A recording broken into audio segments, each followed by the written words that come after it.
ఒక్క పుష్పం కోసం 1000 ముళ్ళైనా భరిస్తాదేవా అంటాడు. దాని అర్థం తెలుసా?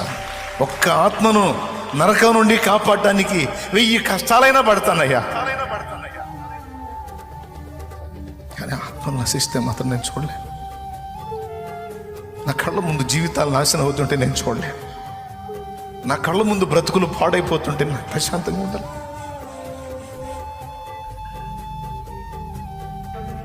నీ గుండెల్లో ఆ విషయమై ఉన్న ఆరాటాన్ని, ఆవేదనని దేవుడు గమనిస్తాడు.